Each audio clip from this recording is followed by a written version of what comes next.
But that will be a vehicle to kind of just call it as it is. You really want to clean up the environment. These are the things you want to do if you want to be energy independent. So that's in the next couple of weeks.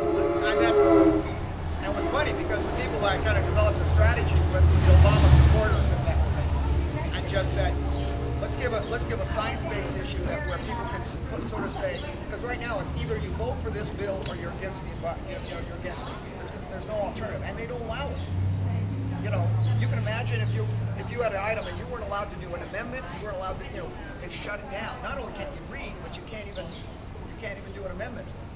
You know that watching Nancy Pelosi and Harry Reid, less the Senate actually, but the House of Representatives, the idea that one representative from one district in the entire United States is given that much power when the only people that ever voted for her was in that district.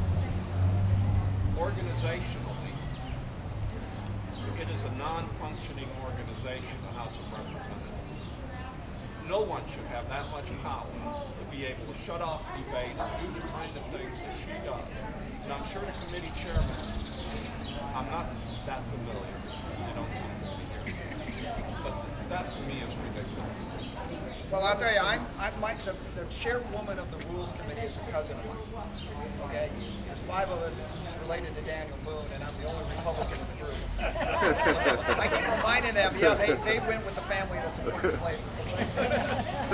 But even with my cousin at the chair, I couldn't get my amendments considered, even though everybody on the committee says, you're right, Brian, you've been trying to warn us about this.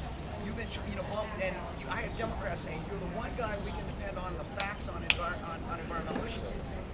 But they were told, just like you said, they were told, no, you don't allow Bill Bray on the floor. You don't allow one of his amendments on there, even if it's just algae. It's, nice squishy algae.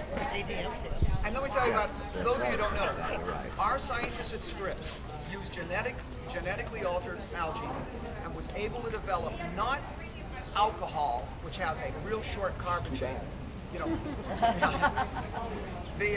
not a garbage called ethanol. They actually produce 91 octane gasoline.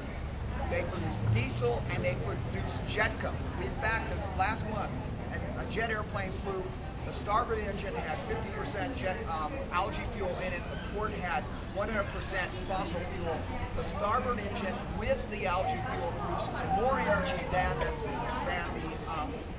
fossil fuel. So there's your deal where you can do it. But the problem is, there isn't the lobby, there isn't the contribution, there isn't the political games. In other words, science is being pigeonholed for politics. And that's not right. And we don't have time for politics.